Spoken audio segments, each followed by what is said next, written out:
Wait.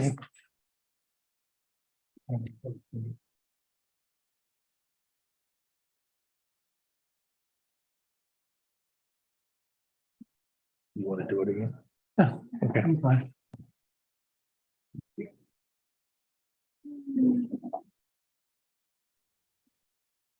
Okay.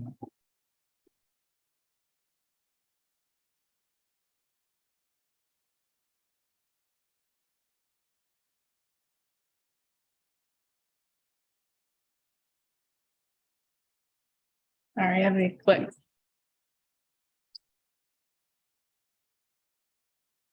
Yes.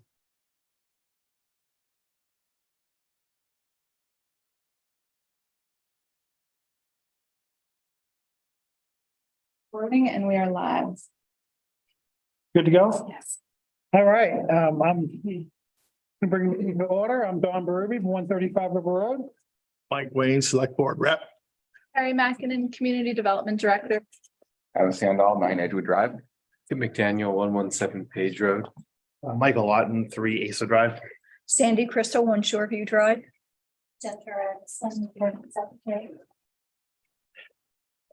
Okay, so we got a couple on number one, minor modifications and central zone stations.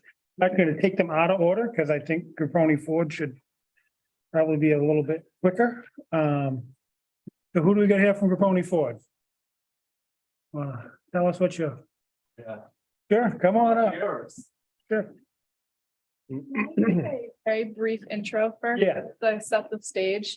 We're calling this a minor modification. The Grapponi Ford site predates site plan regulations. So it's not a modification to an approved site plan. But we felt that the minor modification route was the appropriate kind of middle ground between a full-blown site plan review and just the building permit. So it's kind of a middle ground. This minor modification process doesn't require a buffer notification. It's just a chance for the planning board to lay eyes on the plan, weigh in on it, and hear. So that's just the background here. Okay, thank you. Thanks for having me. My name is Matt Tilden. I work at Dewberry Engineers. I'm the project manager, working for the general contractor and Grapponi Ford on this project. What Grapponi Ford is looking to do is install a parking, kind of like an EV charging parking island that has 6 parking spots fed by 3 DC fast chargers.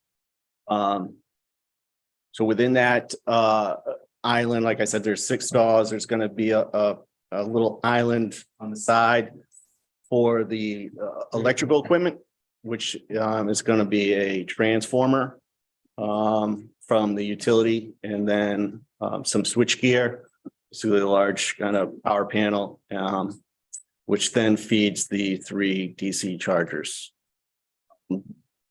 And in that 6 stalls, we're going to have, we are removing 1 light that's existing in the parking lot for this new area. We're going to remove that light, and we're going to add 2 new LED light posts that are going to be within that parking area. I don't know if you've seen the plans, but I can kind of hold this up. Yeah. We got a little copy here, but. Sorry, I thought it might be. Here's route 3A. Here's the existing component. Some of this is future, but this is what Grapponi kind of gave me. Right here, this little section right here in the existing parking lot. They're gonna have an island. I'll show you a blow up next. There's a existing utility pole on 3A. They're gonna install a couple risers, and then we're gonna trench underground over to a new transformer.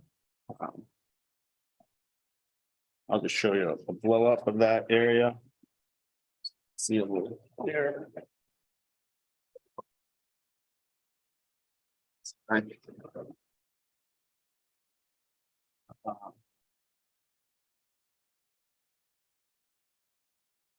This is that area. We're gonna, this is the existing light that's coming down.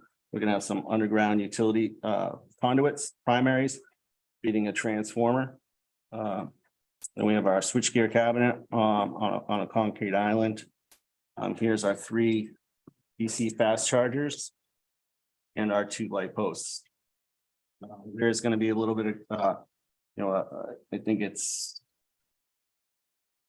a 3'6" kind of green space landscaping area, right behind the chargers, and a little strip here, just kind of. I imagine that's probably built up somewhere with a curb, something. Exactly, there's gonna be a 6-inch curb that goes around, just kind of differentiate itself from the rest of the parking lot. Because these are kind of designated for EV charging, so.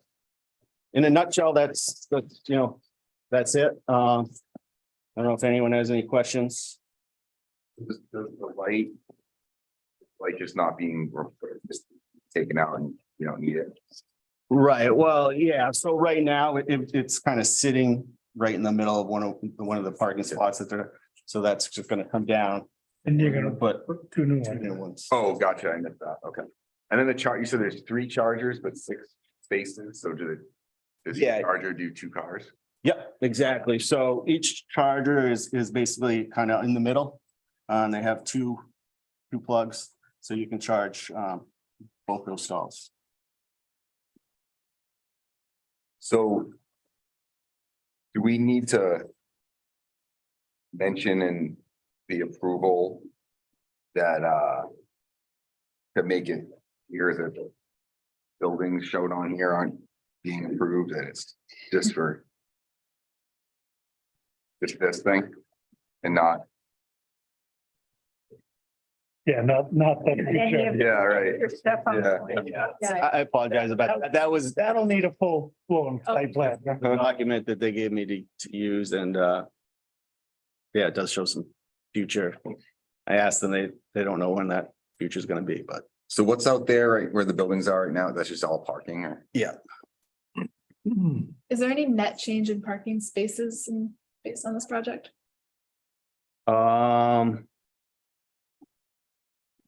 That's part.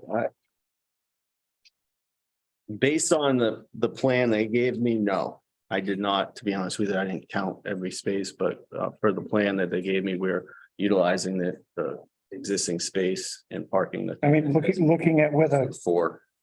curbs are, yeah, kind of looks like you can actually add 2 spaces to charge that. Died, Yeah, right. And we did make sure that one accessible parking space was. Oh, yeah, I apologize. We did add, an accessible. Yep. 11 and 5 for the festival. Which was a change from our original kind of design discussions with the town. Harry, has the fire department weighed in on this charging station? If they haven't already, they will on the building permit side of it. I know that's part of the building inspector's review is getting them to weigh in and actually kind of creating a system where any type of charging battery device in town is going to the fire department, so they're aware of them. so whether it's somebody's house. or- Absolutely. The fire department wants to be aware of any of those so that if there's an emergency, they know what they're getting into. Yes, yes. Good. Well. Would it be better to put that as a condition prior to them getting started, the fire department weigh in? If you want to, I think they will anyway, but yeah. if you want to add that as an additional layer, I think that's. I mean, that's up to the board, but. I mean, this isn't really a public hearing, right? No, no. And what are we actually approving here, I guess is the question. Yeah, it's a little bit of a gray area. And if you actually read at the beginning of the site plan regs, there is an exclusion for additions to commercial buildings less than 1,200 square feet or something, which this might be considered. It's just the fact that it's an adjustment in the parking area and everything. I wanted this board to at least see it, what level of formality you put to the approval, I think is up to you. but it's certainly not. a I mean, it makes sense that they're gonna put in a charging station. I mean. Yeah. Every. Yeah, I just wanted, Put in more of them. Yeah. I'm surprised it's only 6 right now. Coming, I feel like. do you know what the primary use for customers or for electric vehicles that they're selling from the dealership or? From my understanding, it would be, customers, but then anybody that wants to, once they're kind of up and running, can come in and use it to charge. It's not exclusively for Grapponi is my understanding. I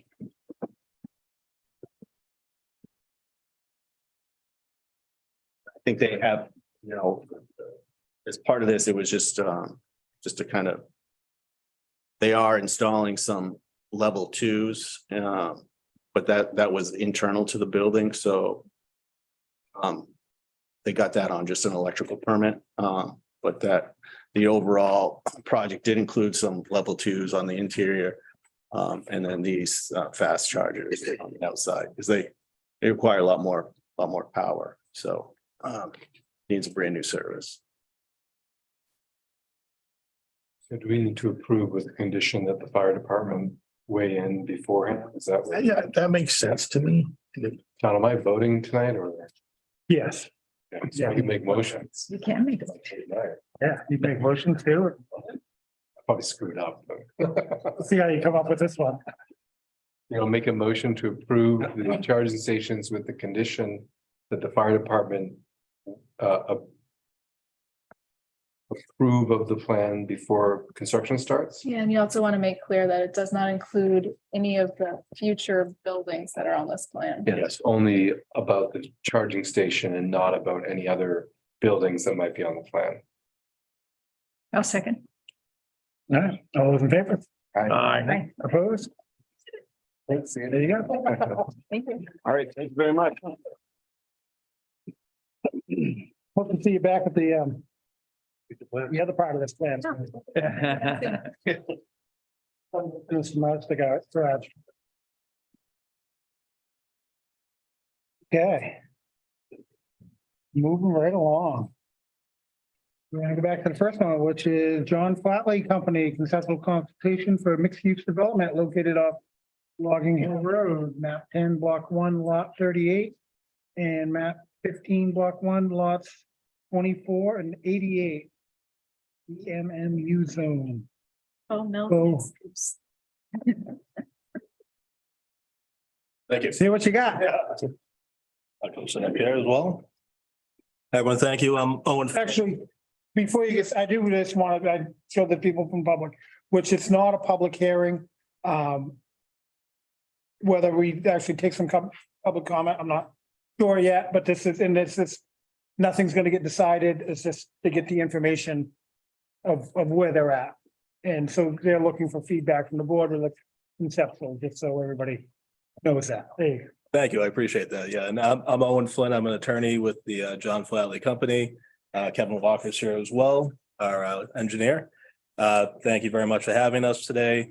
As you said, Mr. Brewery, what we are here to do is consultative. We just want to have you look at our plan, see where we're at right now, and take feedback from the board here and really kind of streamline the process as best we can to be efficient for us and for yourselves. So as you may remember, about a year ago, and I think I spoke to some of you at an Economic Development Council meeting, we did have a layout that consisted of 260 apartments and 5 4-story buildings. That was 76. We also had 76,000 square feet of research and development space and 10,000 square feet of commercial space.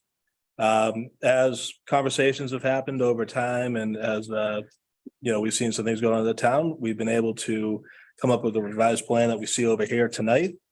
Really what it's done, it's eliminated all the apartment buildings. We've added a bit more retail, I believe, to it as well. And the revised plan consists of 59 housing units, which is going to have 15 single families, 20 over 55 units as well, and 24 townhomes. We'll retain the 70,000 square feet of research and development space. And we'll have now, under the new proposal, 31,900 square feet of retail in commercial space. Again, this is our conceptual over here on the board. What I'd like to do, if there are no questions from me, I'd like to hand it over to Kevin here to speak a little bit more about some of the things that we may need as we go forward in terms of waivers, certain plan approvals, and really what we're looking to do in greater depth. All right. It's my understanding that these are all going to be rental units. That's correct. You're not selling them. No, our business model typically is to build and hold on long-term with rentals. Okay, thank you. All right. I'll let you take over. Thank you. Thank you, Owen. The recommend is Kevin Walker with the John Flatley Company. Owen touched on a good chunk of what I'll be discussing tonight.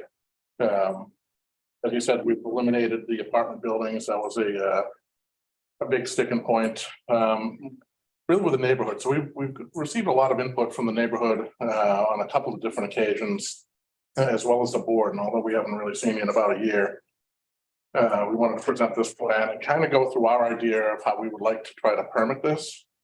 About a year ago, municipal water, we were told, was going to be heading up here to the site. That seems like it's a ways off now. DOT has also had a say in this. And that's why we show what they have currently as their conceptual ramp. It's not finalized in design. They're at about 60% or so design at this point, or 60% of their conceptual design, I should say. So we showed this on there in a general way. I'm sure it may end up looking like this to some degree, but I'm sure there'll be some changes along the way. So I'm here for we're actually here for a couple of reasons. One, to review this layout, and two, to talk about how we want to try to permit this. With our commercial space, I don't know if you recall, but before we had 5 apartment buildings, these 2 flex buildings were down here, and we had a 10,000 square foot building down here. Now, as placeholders anyway, we've got a 2,600 square foot restaurant, 2,000 square foot coffee shop. We're showing a dental office, a daycare, and a pharmacy. Those uses can change. Whatever uses are allowed in the district, we can adjust those as we go. But I think for a placeholder and to get the engineering completed on this, we're going to submit this type of plan. If we need to come back to the board after the fact, if somebody instead wants 3,000 square foot retail and a 9,000 square foot pharmacy fits in the footprint, we'll come to you if we require a modification on parking or something like that. So again, our intent is to submit basically this plan that we're looking at here. A couple of things that we've discussed since we've last met is we've met with the Board of Selectmen, we've met with Conservation, so they're on board. We met with them within the last month or so. We've had numerous meetings, phone calls, Zoom meetings with DOT. I've met more than several times with Carrie and the town manager Stack, kind of going through where we are with the water line, how do we really want to go about this, and how do we want to make it easy for the board, as well as us, to try to move this through the system. A couple of the sticking points in the past are same sticking points: traffic, water. So what our intent to do is to try to come in, do the housing portion and use wells. We're going to come in, we're going to break them out on their own separate lots, different parcels, and put in wells. And as soon as this highway is all squared away and we're able to get into the site from this location, coming into the site, or coming off the highway, coming in here and into the site, we'll come in here with full site plans for the remainder of it. But my guess is at least this flex building is probably going to shift locations to some degree or get a little bit smaller. But we'll come in with that as far as a full site plan with the ramp location finally decided. And hopefully we'll have water by then too. My guess is DOT, we're looking about, they're saying about 5 years. I've heard 5 years before in different site parts, and there's still nothing there. Yes. Again, I know they're a little bit further along than DOT is. So hopefully that may get rolling. Again, that's going to have to go to a town meeting which is March. Again, we thought, at least with our initial discussion, with town manager Stack, was that this was gonna be on this past March's town meeting. And there was just too much up in the air.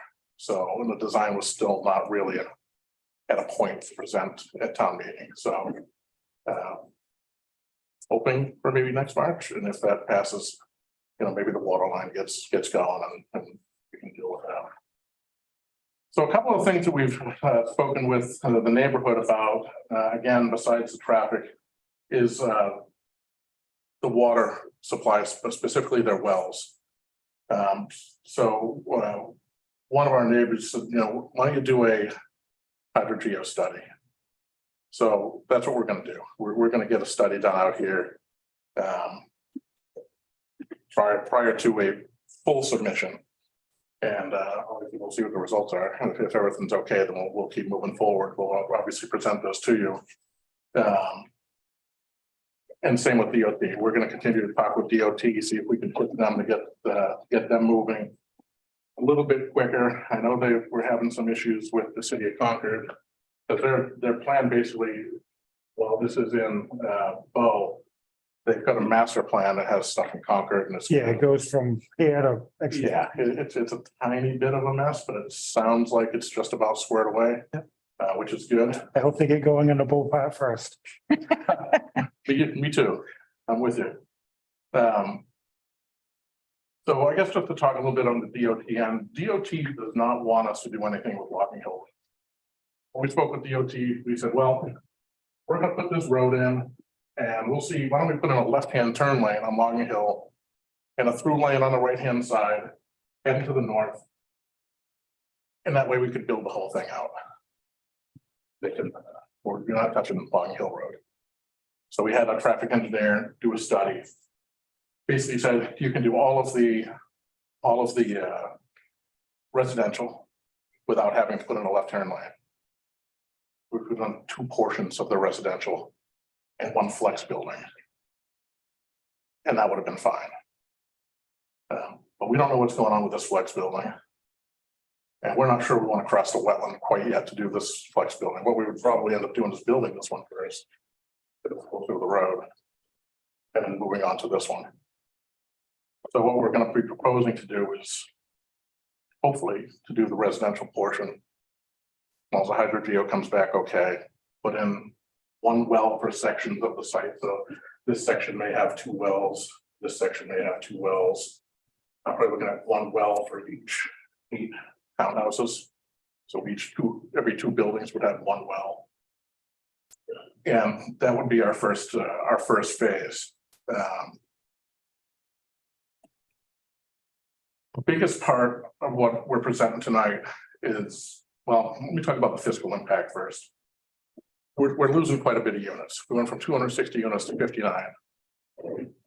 One of the issues that came up were the school age kids. With the 5 apartment buildings, the number of school age kids was 40. It's spread out. It was, I have it here, I do. 15 elementary school, 12 middle school, 13 high school. That was a total of 40. Based on this, especially with the over 55 being in here, and this is me ballparking and not our fiscal guy, we'll submit another fiscal report, and then hopefully the near future. I'm guessing around 11 kids. Now, How many non-55 plus units? we have 20 over 55 units out of the total 59 units that were. Okay, so. You're still, About 30. you're still Still like 39. 39. And you think you'll get, how many kids, 11-ish? 11 to 15, maybe. I'm going on 11 based on the previous fiscal report. And our previous fiscal report was reviewed by the town of Bow and agreed upon. So that number is basically pretty solid. So if 40 solid, I just know, from listening to past and other about, the number of kids that are put in school. Yeah. And when you compare it to Nashua or someplace else, they don't have the, people move to Bow for the school. Right. So they'll do what they can, which is part of why we have such great kids, because people that, when you move for the school, your priorities the kids, which keeps, priorities which is nice. Yeah. But that's, so it does skew those numbers of, Yeah, I don't necessarily disagree. I mean, so we'll call it, even if we called it 40. Yeah. 40 for 39 units is, Yeah. I mean, these townhomes are 2-bedroom. yeah, so, I wouldn't see 40, but I would see more than 11 anyway. Yeah, okay, I'm not gonna disagree. Yeah, we don't, I just wanted to put that Yep, little piece out there. yeah, so we've heard that for quite a while, and we agree, we've heard nothing but great things about the Bow school system. Like you're saying, people moving to Bow to have their kids, Move here for the school. which is a pretty good testament to the I mean, these are, probably not gonna be inexpensive, not that there's any inexpensive rents anyways, but. These houses, you're looking at a higher end. All market rate, high end, it'll be, top rents for the area. So I guess just in closing on the fiscal end of things, even though we're dropping a couple hundred units in residential, we're adding over 21,000 square feet of retail. The flex R&D is about the same. It was 76, now it's 70,000. So the fiscal impact, the positive fiscal impact before was, I think it was around 800 grand or maybe a little bit more than that. And with the additional retail, we're probably looking around the same, a couple bucks here and there. And again, our fiscal guy will put a full report together on that. Okay. And we'll move forward. You did say all 2-bedroom units, The or there's some 3-bedroom? townhomes are 2-bedroom. Yeah. Row 55s, row 55s. The single family, probably 3-bedroom minimum. But I don't see anything being more than 4-bedroom. Okay. But there'll be probably a 3-bedroom minimum. So I guess that covers everything as far as R&D and the fiscal. So this is really my main reason, and I'm happy that you have these types of meetings. But I'd like to discuss how we can put this plan through. And so a little different than what you're used to doing. I mean, one of the, besides, number of kids, I think one of the biggest issues is the traffic. Agreed, That's agreed. The water 100%. is. Yeah, traffic. Water is pretty important too. We're So- 100%. Traffic and water at the top of the list. Yeah. Absolutely. Those are- And I hope the state can get going on this, and it seems like a project and somebody, a company that's putting some money and working with this in the state, should help the state move along to it. You would think that, but, Yeah. common sense doesn't always work with state. Plan to build all the residential units out of the gates, so 55. There'd be 59 units, 20 of those being over 55, over 55. I love the tax base. I love the affordable housing. That traffic pattern is a nightmare. Agreed, which is why we could only build a portion of this site until that ramp is in. So based on our traffic engineer's report, and DOT agreed, we could do the residential. We could do all the residential. But you're having a left-hand turn with no light for 59 houses on Logging Hill Road, which at the best of times is chaotic. On a Friday afternoon, 3 weeks ago, was backed up past Bow Middle School. A left-hand turn out of there. Like I said, I am very pro this development. But that strikes me as an absurd thing to wait 5 years for the New Hampshire Department of Transportation to put in a ramp.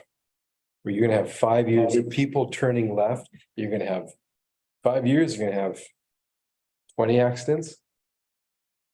Out of turning left. Because no one's turning right out. I mean, people turn right to go to schools. But people are gonna turn left there. Get on the highway, right?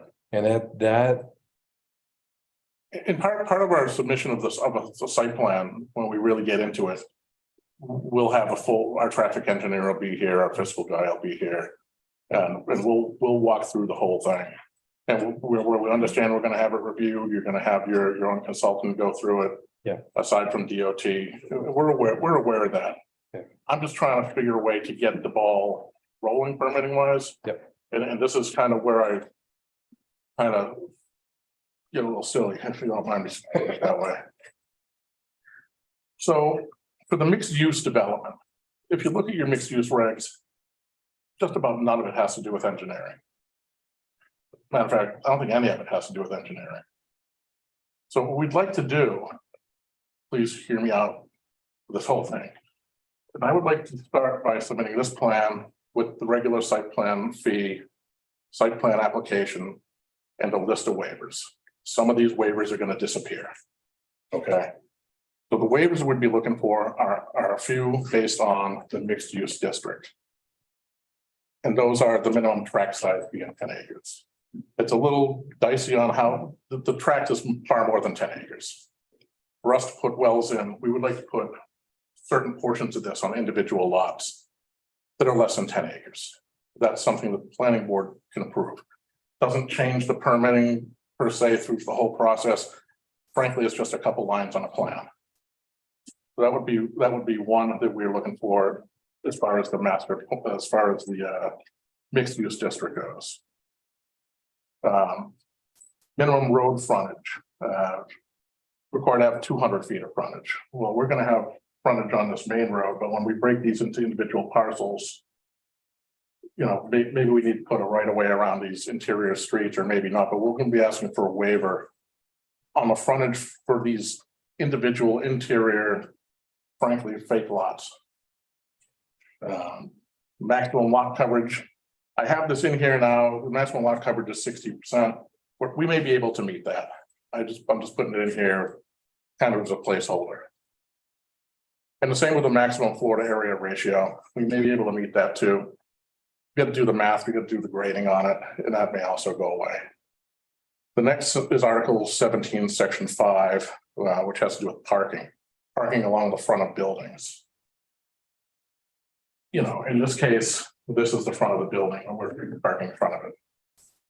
This is the front of the building. You know, we're gonna have a drive-through, but we're gonna have parking in front of it. I don't think the way this is laid out is exactly adverse to what you're really looking for. Again, past neighborhood meeting, like, you know, we don't want parking and headlights and all this other stuff in our front yard. We get that. That made complete sense to me. So we kind of flipped everything around, which actually works for when this ramp comes in. Because when this ramp comes in, this entrance is disappearing.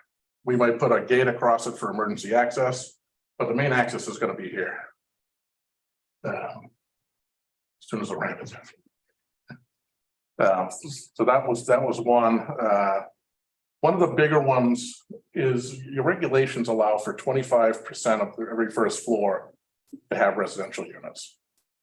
What we're looking to do is to split this completely and have residential in one area and have commercial in another area. If we do have to put residential on the first floor, commercial on the first floor and residential above it.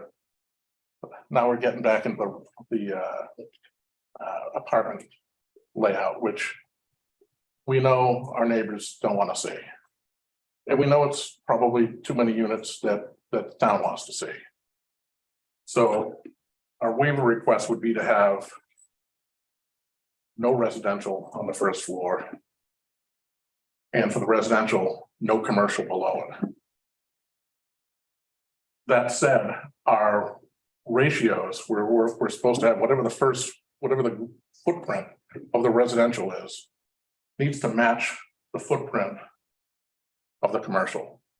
So we exceed that a little bit. The commercial is a little bit more than residential. So that regulation is actually met, which I think is really the spirit of that portion of the bylaw.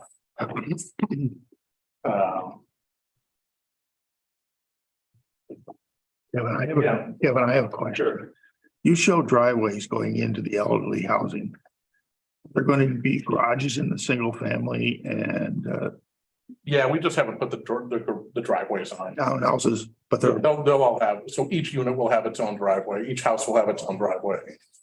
So the townhouses will have 4 driveways coming in because they have garages on the first floor. okay. The houses will have garages also ground level. Thank you. We'll show those also. Subsection E under residential uses says to allow, the waiver request would be to allow 0 square feet of common building area where the requirement is 30 feet. There is no common building area. I'm not putting up an apartment. I'm not putting up condos. You know, it's gonna be a single family house. There is gonna be no common floor space. So it's just a product of this particular design that we would be requesting that waiver. And the biggest one, and this is the one that might kind of, freak most boards out, but please don't. Initially, we would come in with a waiver request to waive section 8 of the site plan regulations, basically the whole section, the whole shoot and match. We're not going to show topo, we're not going to show drainage, we're not submitting drainage calcs, we're not doing this, that, or the other thing. The reason I'd be requesting that on submission is because it's our initial submission. If the board were to okay the mixed use waivers that I went through just a second ago, if that was approved, our next step would be to do the subdivision with the less than 10 acre lots.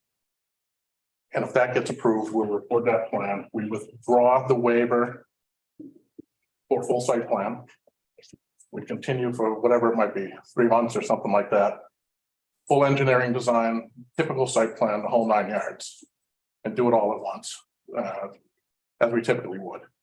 But if the board, the reason I'm asking this is if the board isn't open to the first set of waivers based on the mixed use district, which have nothing to do with engineering at all,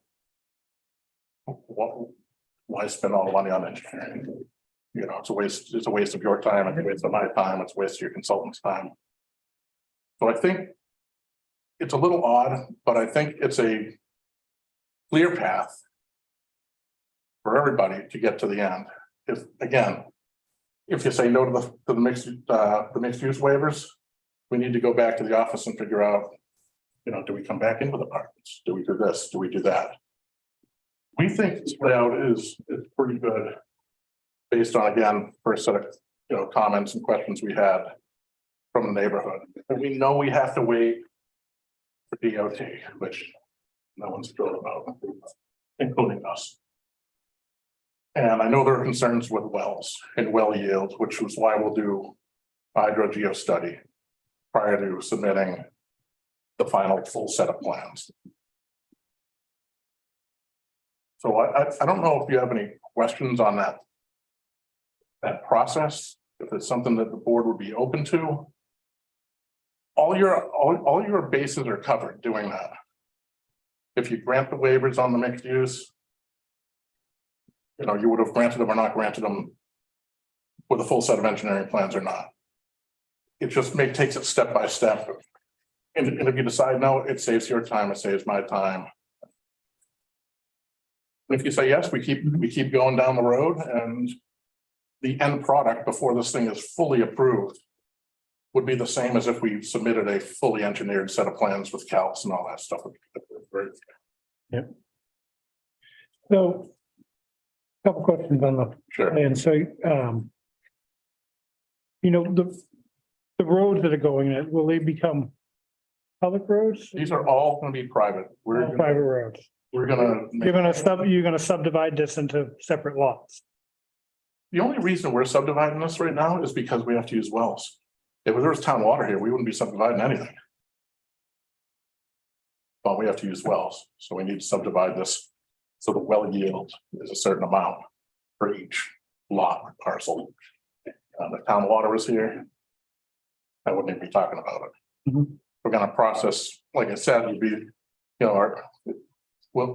so when we submit these plans, our full set, which at the beginning will just be this plan with our waiver requests and our application fee, we would be asking the board to actually vote on those first set of waivers for the mixed use district.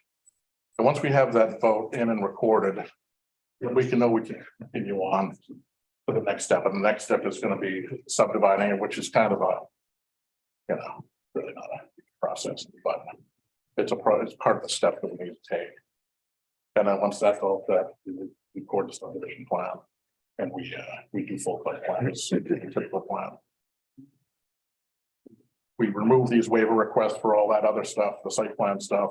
We withdraw that request at that point. And just continue on as typical. So we would. So what he's asking, approving these conditions or these waivers, but we would do that with the conditions that they're gonna withdraw the plan, they're gonna redo We'll the, have to find some way to do I it guess I'm kinda- that way, because once you grant a waiver, you've granted it, so. yeah, so I mean, do you put, Need to you find a way. grant a waiver with the condition that we need topo, we need this and need. But I think it would be as simple as we grant these, however many waivers for mixed use. And deny the waiver for site plan. And that way we'll be like, okay, well, we'd like to continue the hearing. And we will prepare the stuff that you did not approve for waiver. I think you just approve the waivers for the mixed use district and deny the waiver.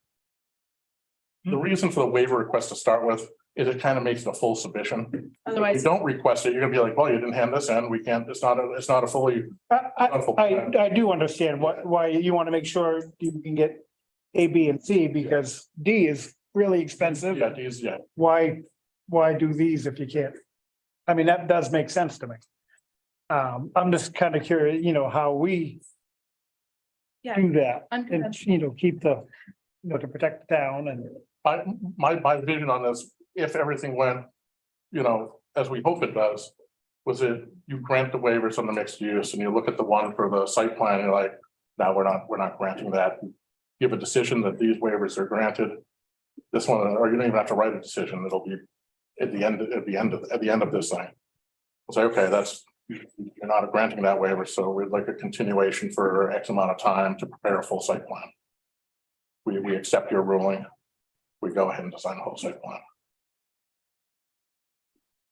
And we'll probably withdraw the waiver just for good measure, so it's kind of off the table, period. So the board will have to decide if you are comfortable granting the mixed use waivers, as he's calling them, without a fully designed site plan in place. Making sure that you would have enough information to make those decisions. Can I just ask a procedural question? Maybe I should know this, but this is like largely a zoning, part of the zoning ordinance, but this district and the other one. And it says right here that this is like a special zoning thing that the planning board manages and not the zoning board, so that's why this is. Because I mean, it's a waiver, It's part of the zoning ordinance. right, but they're requesting waivers of zoning stuff, but that comes to us. So there's a section in here.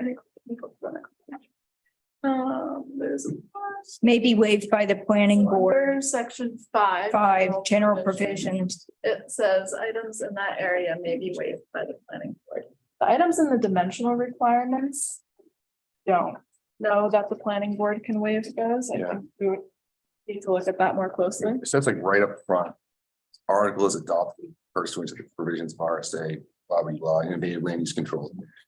And shall be administered by the planning. board. So the article is the Bow Mills, so we do this whole. The zoning board doesn't do anything. So that's how I interpreted it when I went through it. I mean, I know it's only a 5-page part of the regulations. But it took a few reads to go through it. My interpretation was that the planning board basically has control of this section. Section, yeah, that's what it looks like. I think we would need to confirm that. I also wonder about the planning board's ability to create non-conforming lots. So that's part of this section too. And Because that's what we would be doing, right? You'd be creating lots that don't really have They aren't 10. public road access, not. Well, you don't have the 10 acres. Frontages, Frontage. questionables. well, the way the whole regulation reads is in this district, you need to have 10 acres. I still haven't seen in here that you can't break these into smaller lots. I know the parcel has to be 10 acres or more. But the interpretation, as we've spoken with Carrie, and Mr. Stack, was it was questionable enough to, let's just request the waiver. It does say that you can't create a lot that's less than 10 acres, though, I believe. Is that right at the end, maybe?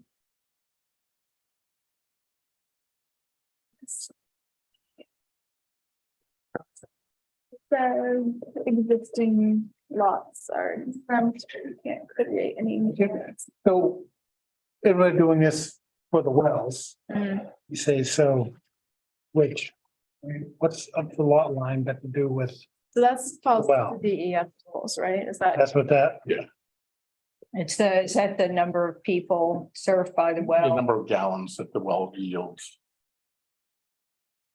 Otherwise, now we're talking, if we go more than that, we're talking public well supply. Right, that's what I, Even though, you know, if we didn't put lot lines on here, we had multiple wells, it would be a public well system with monstrous offsets. It would affect abutters to this property. They wouldn't be able to build on portions of their lots. It's just kind of a hokey rig. But I've seen more than once, and not just New Hampshire, so. It's a completely legal way around it. There's no. No funny business with it. We're gonna create a lot and we're gonna put a well on it. so did you, said you're gonna do some hydrology study. Yeah, during our last neighborhood meeting, a lot of the neighbors were worried about their wells and their well yield, which That could be he a makes big concern. sense. So I think this would benefit, not only us for this site using wells. But hopefully it alleviates any concern with them. And I'm not gonna know till the study's done. Maybe there are concerns that I'm not aware of yet until that study is done. But that study would be done if the board were okay, our first handful of waivers, we would do it as part of the full plan submission. We would have that study done. So you'd want us to do waivers before. At the first meeting with justice plan, I would like the board to vote on the mixed use waivers. And then deny, like I said, deny the full site plan thing, waiver request. Then we'll come in with a subdivision. And we'll double check to see if that's doable or not. I think it is, but we'll work on that. Come in with that, and hopefully the board will approve the subdivision. And then from that point, we will go to full-blown 30-sheet, full site plan design, profiles, grading, drainage, hydrogeo study, fiscal study, traffic study. The whole shoot match. So I don't know if I'm, I mean, obviously water is an important part. It seems like you're, be asking to approve a lot before, quite a bit of stuff. Before we know that. If we would approve the subdivision and we go out there and then say, all right, let's do the hydrogeo study, and it says, nah, these wells aren't gonna work. Then. That's it. Until water gets here, which will probably withdraw the plan until water gets here. I don't want to waste your time. Let's sit here and continue it for 5 years till water, till the water's at the site or whatever it might be. Yep. Or maybe what we'll do to make it even easier, well, I guess easier in the paperwork end of things, is if we're going to approve the subdivision plan, we'll hold on to that plan and not record it until we do the hydrogeo study. And once, if those results come back good, then we'll record the plan. Because we know we'll be able to move forward with it. So we can have an approved subdivision plan, but we won't record it until we finish a hydrogeo study up there. And if the results come back okay. Mhm. We're kind of over crossing our i's and over dotting our i's and crossing our t's. But I'd rather do that, especially on a site like this, with the traffic concerns, with the well yield concerns. I think it's really comprehensive for us as well as, the neighbors. And it keeps the board, basically out of hot water, and it keeps us on a track that makes sense and, has a definitive path to it. Without skipping anything, So.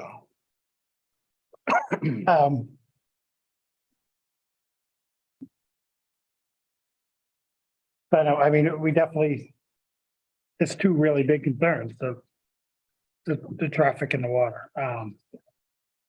You know, who else? I would say one other thing for the board to consider or be aware of, I mean, this is a mixed use district and if this went through as he's explaining, basically you're gonna get a residential development until hopefully there's access and water someday.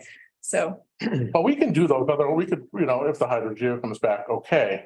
We could probably still do wells for at least some of these, if not all of these buildings. I mean, a pharmacy, I mean, how much water is that gonna use? It uses less than a house. You know, the big use here that's probably gonna use some two uses, be the restaurant and coffee shop. You know, those, depending on the usage, we might have to shrink the square footage of it, or we'd have to wait for water. But everything else we should be able to build there. The dental office should be borderline, but okay. Pharmacy, okay, the daycare, whatever that is okay. The flex buildings are definitely gonna be fine. I know that for a fact. So you'll still be waiting for traffic. the highway, yeah. Traffic.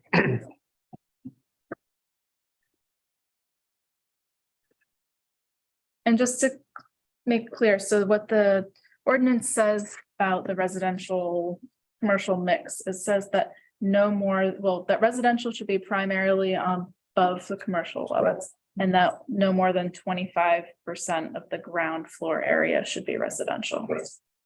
So how you interpret that as it split apart and separated is, Well, I think the ordinance just envisioned like a little downtown Yeah. setup, and I think that's not the way things are going. So I think that's, you know, kind Yeah, of I mean, the understandable. residential is on higher ground anyways. So I'm just gonna ask a silly question. I mean, we had, obviously, when we did this, I'm asking a lot of silly questions. No. I mean, we had a different vision for what this was gonna look like than what's come before here a couple of times. I mean, to me, I don't get why, if we were gonna do this, why would we put residential there at all? Like, why wouldn't we just rezone it and have it be commercial? Isn't that a better use for this whole thing? Provided the traffic works.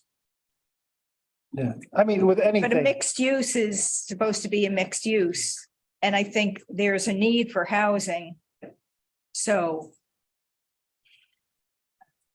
you know, I think that part of it is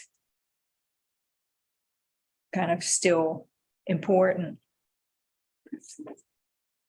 I mean, the housing that they're talking about here, it's gonna be, you know, a lot of young professionals and retired. You know, it seems like the value would be, and this is Up all on that. market rate housing, correct? Yeah, correct. Yeah. The other thing that I really don't like is, I think that I sort of envisioned that, you know, from like the highway, this was gonna look awesome. You know, like, it was gonna be kind of an inviting place that people would wanna, like, look at that, I wanna go check out what's over there in Bow, and it's like, we're looking at the business end of an industrial building. You know, from the highway, and when you drive in, all these people that are gonna be living there, that's what they're looking at.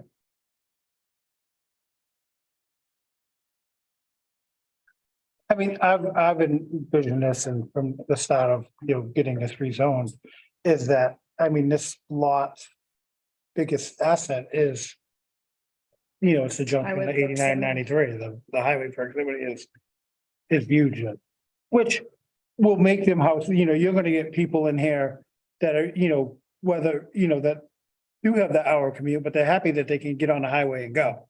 You know, it gets, And not have any outdoor responsibilities, and not have any- yeah, yard responsibility. And once this ramp is in, I mean, what we're most excited to do out here really is fortunately, the two highest traffic loads, which is the restaurant and the coffee shop. I mean, obviously, aside from across the other side of the highway, there's not a lot as far as coffee shop, restaurant, that type of thing in this area of Bow. And, you know, we think it would be a good addition in here. And again, once that ramp is in, You know, any access to Logan Hill Road is gone. You know, everything, all the access will be on the highway ramp, and it'll be coming out down here with however. You know, DOT comes up with I mean, it. you still have your, the northbound coming in, but it's gonna be right turns and not as bad, to get the traffic, leaving there, which most of it will be south and it's nice because it won't touch Logging Hill. I suspect you're trying to get clarity on how we'll respond to your first submissions, and it sounds reasonable. You don't want to do a ton of work if we're just gonna shoot you down right away. But I mean, if that's something that you're not open to, like right now, then we now need to go back to the drawing board. If something you're open to, I understand you're gonna need to discuss it. I understand there's gonna be a public hearing. There's probably gonna be a lot more discussion than what we're having now, but at least I know, well, let's go ahead and submit it and see where the chips fall. Yeah, and I defer to Don on that kind of stuff. But my worry is the mixed use part of this is all dependent on something that we have no control over. You're effectively asking us to approve a residential 59 housing units. And then hoping that the state of New Hampshire can get there together to redesign a really bad off ramp. What if they don't? And I have no insight into that process, but skepticism suggests that they might not get it done as quickly as we want. And so we have again, I'm all for more housing stock. I'm all more for a tax base. I'm not for a bad intersection, but then we don't have there's no mixed use. It's just a subdivision. That's my concern, really. And you can't answer that either because you don't control the Department of Transportation. And I'm not sure how this would work, but if this were to go forward, as I discussed, I mean, I would be fine with a condition at the very end of this that has a requirement that, we get ready to pull a building permit the second that ramp is in for something that is non-residential. Or else what? Yeah. Build us a coffee shop or what? Yeah. I mean, that's our intention. Our intention is not to come in, build residential and leave. Our intention is to do this plan. Again, maybe some minor changes to the exact uses of the non-residential. But the square footage wise and that type of thing. I mean, I mean, with this in the start for, what you get off wells, doing part of the residential, and do part of the commercial, so it stays in that mixed use. and that's board's purview, and if that makes you feel more comfortable. I'll obviously, bring that back to the office. obviously it can't be the restaurant unless you have water. No, it's going to. But like you say, the drugstore or some other piece that would, and then you still get the whole traffic issue. The way the latest traffic report, which wasn't formalized, it was just done to see kind of what we can do out here. And then talk to DOT, is we can do the elderly in a single family in one of the R&D. Like a daycare. Puts the traffic numbers too high, it would require extra work on Logan Hill Road. Same with a pharmacy, same with a coffee shop, restaurant. And even the same with a dental office. Yeah, but one of the flex buildings would work. Kevin, could you give us some examples of the types of uses we might expect to see in those flex buildings? I mean, it could be anything. I mean, the R&D, it's basically flex / R&D. We've got multiple units in those buildings. I think we've got a show now as 10 3,500 square foot pods. And I might have mentioned this last time we met way back when we did the same type of buildings in Nashua, and a brewery bought a whole building, bought a whole 10,500 square feet. There's no walls. It was designed as a flex site. And they bought the whole building. Like a brewery though, they need a lot of water, I would imagine. They would need a lot of water, yes. It may not be a brewery, but we're open. Well, whatever, yeah. Yeah, whatever it Well, could be. I mean, we've also got a guy in Nashua that he owns a boatload of convenience stores. Yeah, so he bought 2 4,000 square foot units.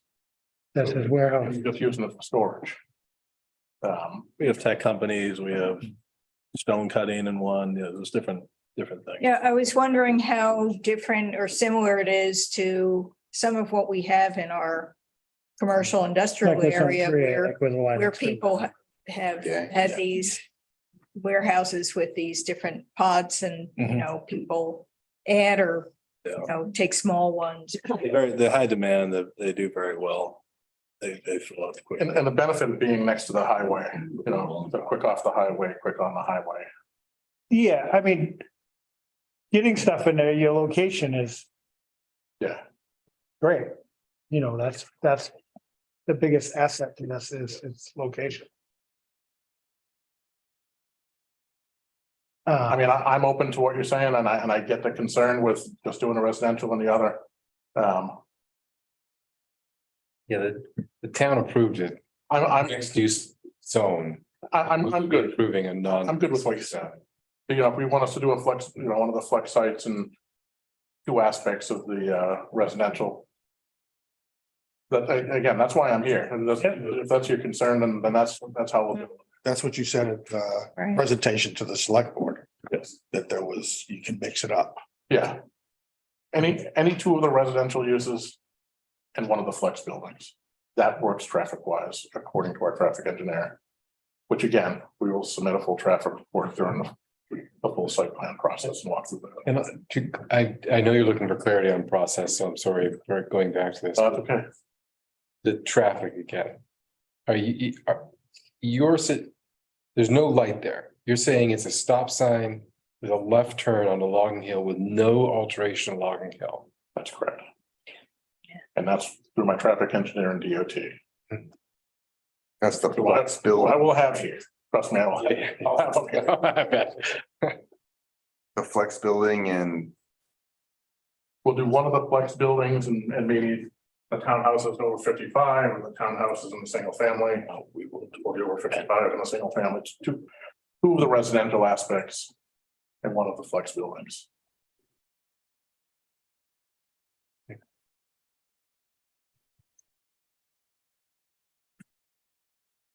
I mean, farther up the hill, you have the childcare center and there are a lot of issues there with traffic.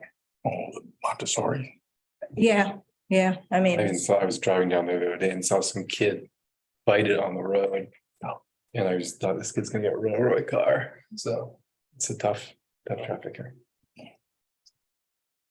Glad I don't have to drive on it very much. The benefits of 3A. Decisions tonight. No, we're, No, so, okay. it's conceptual, you know, so I guess, you know, I think, you know. Would like to see commercial go with it because it is mixed use. And traffic and water is a big concern.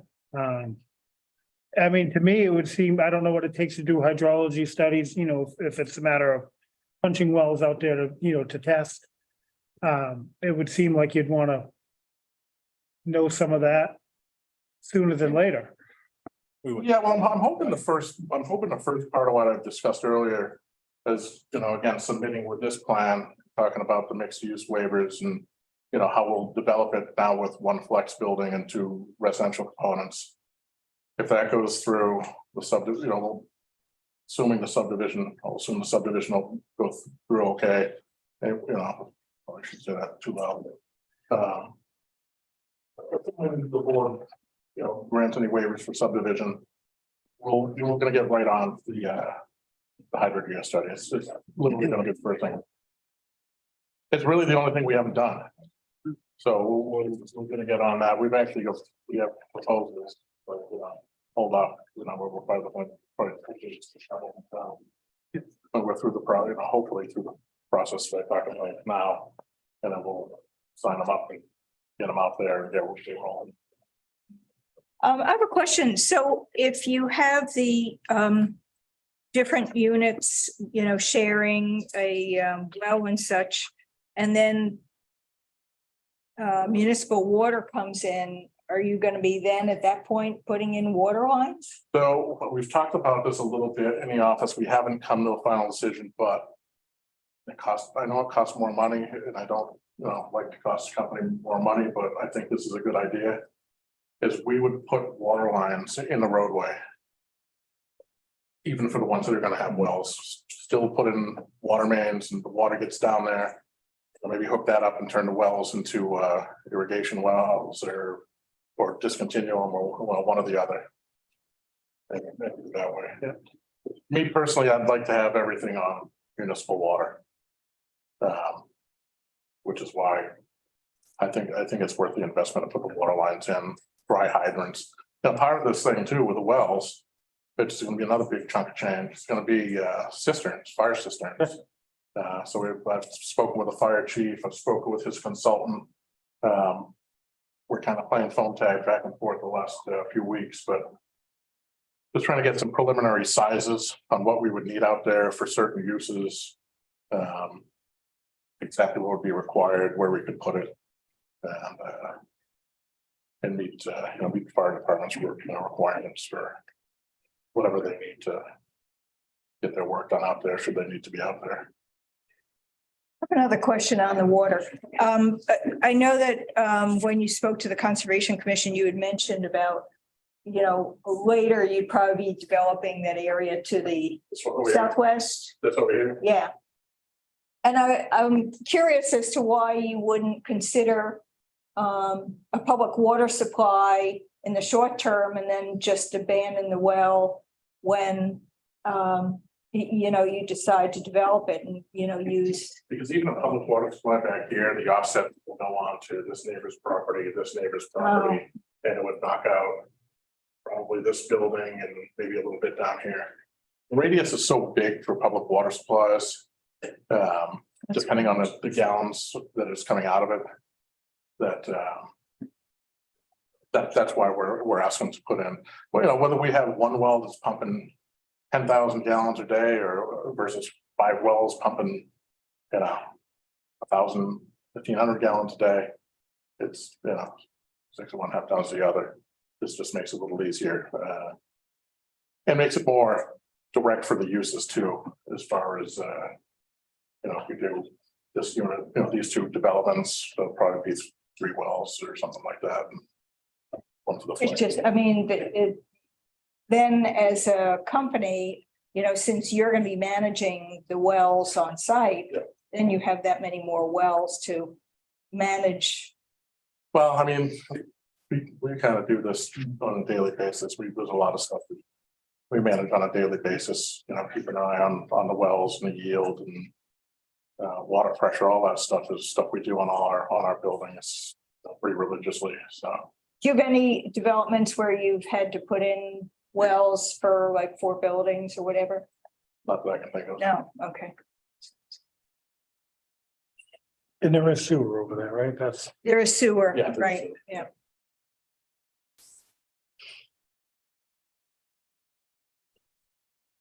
Anybody else got any? No, Did we give you any clarity? We know there's a lot to think about with this This is site. gonna- There's a lot to think about. This is gonna sound like a yes, but it's gonna sound like a question too. So I should make that submission like I talked about? Well, I guess there were some questions that Terry. Yeah, this is- mentioned. Carry on. Yeah. To send to the town attorney, I think especially about the non-conforming lot creation. I Yeah. think it's a little unclear, definitely very unclear for me. Mhm. If it turns out for some reason it's not something the planning board will go to, we would have to go to zoning board. So that'll be another step in the process, which we will probably do that before we even came into this. Again, if we can't get those, it's not even worth coming in to see on this. I think the board would like to see this get developed and get something going. But there's there's the big issues of the water, the traffic, Right, I understand. I know the watercraft, the water questions need to be, yeah. the groundwater questions need to be addressed. The traffic clearly needs to be addressed. I appreciate the feedback on what we'd actually be applying for. That, helps out quite a bit. So we'll look at that a little closer. And, whether that's, shrinking this flex building down a little bit to allow a ramp to definitely be able to come through, or maybe. Yeah, it definitely looks like you got, we are entrance into here. A big building in the way. Unless our rent moves, Yeah, who knows? You know, I'm almost afraid, we're gonna do one or the other and kind of hold. We'll talk to DOT too. Hey, look, we're doing one of these buildings. You pick which one. Because once it's in. It's in, and if you think you're gonna put your ramp there after the building's up. Yeah, good luck. So. I'll say it nicer than that, obviously. yeah. You know, again, we want this to work for the town. We want it to work for DOT. We want it to work with the neighbors and their wells. We want the traffic to work. I mean, it doesn't help us if we put all this stuff in and traffic's a disaster. You know, we don't want to put our people in here, you know, in imminent danger by any stretch of the imagination. So I'm really hoping that DOT, You know, I mean, right now, I guess, you know, one of the things, you know, somebody, oh, this would be a great spot, and they come and they look at the, you know, the place, and then they go to leave, and they, you know, it's Friday afternoon. Yeah. They're gonna say, I'm not living there. You know, when they go to get on 89 and, I mean, as it stands now, there's actually, it's the road that we're showing is coming in here. There's a driveway right next to it. That's where the existing house is. So I mean, I know it's just one, you know, one house, but Yeah. they still gotta get in and out of there, so. And I've been there more than a couple of times, so I understand that concern.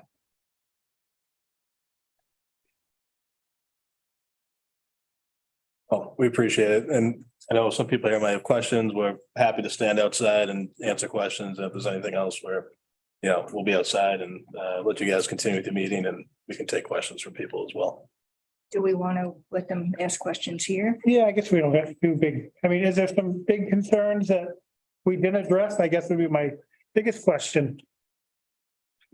To the audience. I have a question, yes, Sure. you said, are all the units gonna Oh, be rental? address. The 55 and older place, it's All- all rental? All the units. That's where we're sitting right now. Anyway. Did we get your address? Oh, 9 Fiddlehead Circle, low. Obvious. Look down in the back. Thank you. Did anybody else have any questions, concerns? Okay. You guys addressed my concerns. My name is Sheldon. I live 11 Logging Hill Road, directly across from the entrance. So the traffic was kind of my biggest concern because it's kind of scary just pulling into my driveway as it currently is. So if I have to sit in the road longer to turn, it's just a little concerning to me. Is your first name Sheldon? Yep. What's your last name? McKinley, McKinley.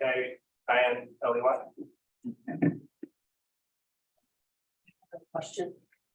If they bring the water in, who's paying for that?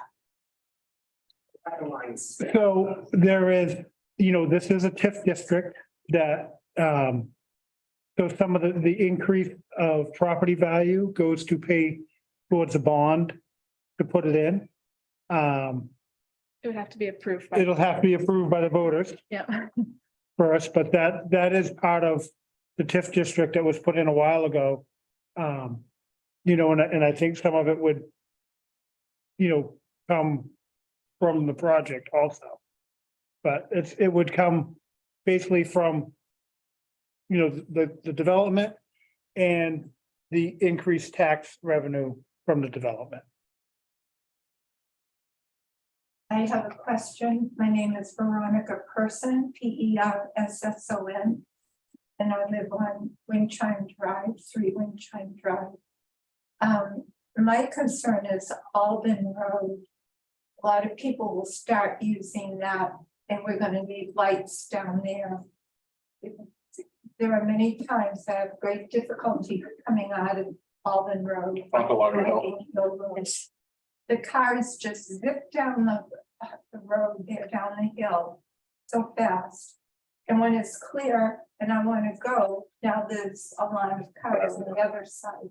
So I just can't imagine what it would be like there once you develop, put your development. So I'll talk to DOT on that too. And, Especially the commercial part, the restaurant and coffee shop. I got one. Charlie Peterson, 9 Fiddlehead Circle. About irrigation. What would all the lines be? footage on the lawns and stuff for that. I can get you an exact number. I don't have that on me right now. If I were to guess. What do we got here? In other words, how much lawn? Yeah.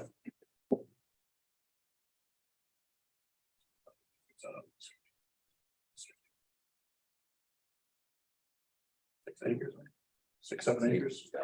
On this ballpark. Now, hopefully, when this thing is graded out, we're able to keep a good handful of the existing tree line up. You know, this is kind of a challenge in sight because it dips down quick through that one, and it dips down quick from this high spot down this way. But our goal is to try to keep it as much within that tree line up as we can. The Conservation Commission, if I may, has suggested that they use native plants in their development, and if you use native plants, they require water. Carrie Young, also of 11 Logging Hill Road, which is the direct across the street lot. I'm just a little curious about what visually what parts of the building are we going to be looking at across our driveway? Are we going to be looking at the back of a Dunkin' Donuts, in the back of a restaurant, and trash cans? Or if the intention is that these entrance businesses is going to be from the highway, are the back of these buildings going to be on Logging Hill Road? Are we going to be looking at a drive through? The back of the buildings will be on Logging Hill, where it's going to be the back of the buildings. Obviously, we'll leave as many existing trees, and we typically will supplement that with landscaping, whether it's a lot of times we'll put a berm in. So it's 4 feet, 6 feet off the ground. We'll plant some evergreens on top to to screen it. Especially that may not happen right off the bat, where the only visibility for this and entrances on Logging Hill, but as soon as the DOT gets the ramp in, and again, we can condition it. We'll put a plan on there as to the timing of the berm, but we'll put some sort of landscape berm in there, and we'll screen that. We're not going to have any dumpsters that you're going to be able to look at. It's just not gonna, again, the design's not completed. And that will all be addressed in the site plan. It will. It'll be on towards the full site plan. But I'm not going to make you look at any dumpsters. That's for damn sure. And through site plan, I mean, that's usually a big part of it is the whole aesthetics and landscaping And there are standards that the town has for things like that. There's this aesthetic design standards and landscaping standards that they would have to adhere to. All right, anybody else got it? I'm Nicole, 3 Logging Hill Road, and my biggest concern is going to be traffic. I have a 16-year-old daughter that pulls out of our yard on Friday, ways to do down Logging Hill, and that's ridiculous. So you're going to add 59 more apartments with people and children and restaurants as well. I think that's absolutely ridiculous. That's my concern. Traffic is the big concern. Traffic and water. Yep. Done this for over a year. Dying to get it answered, trust me. Trying to get the whip out on DOT. That is the big, I want DOT to get going and, that ramp can get moved up and fixed.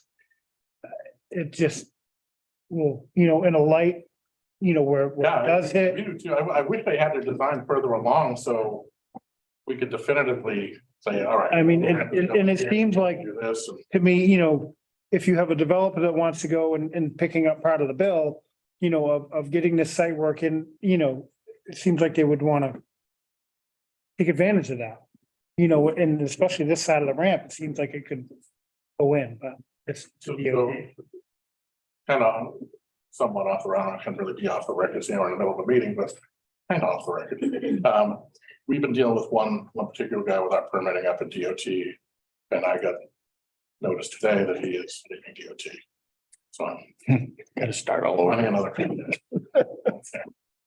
actually Rich Wordwanski is, he's one of the higher ups of DOT, and I've worked with him before too, so Mhm. he, I think, will be taking over, some of this permitting work. I'm not sure how much the guy knew was involved, particularly with the project. But he was a good contact. Okay. That's what we want. He might be watching. Excuse me. He probably. No, if he resigned, maybe not. But yeah, so, Yeah, we're. no, I mean, obviously, We're gonna follow I think everybody in town wants to see DOT do something with exit one. I mean, it's, We want. Unsafe. Yeah. It's a terrible intersection and it needs to be fixed. I got something, Brian. There's a building that built on the same side of the road as this. And I think it's an environmental. It's a. Up by Audubon, Yeah, is that yeah, what it is? that's the Department. Now, of they Environmental. go out Clinton Street, right? They have to get in that place in and out. I think it's, don't they take Silk Farm Road? Well, Silk Farm to Quinton, right? Yeah. You should tap onto that and go out that way, Clinton Street, Got no access to it. Yeah. yeah. It's a suggestion. Yeah, there's no, I mean, it's locked, can't get up. Yeah, I mean, next to Yeah, it. this guy, This is bordered by Old Alvin Logging and Highway and other owned lots of individuals from the town. Sorry, was that Mr. Peterson? Was that Mr. Peterson? That was just. Yes. Thank you. I just have one more. Sure. It's a comment.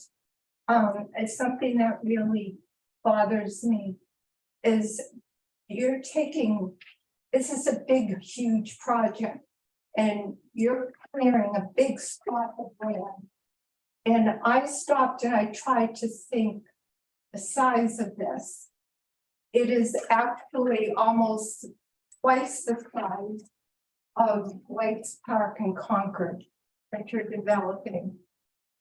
And there's a lot of wetland down there and animals and birds that are gonna just be wiped out with this development.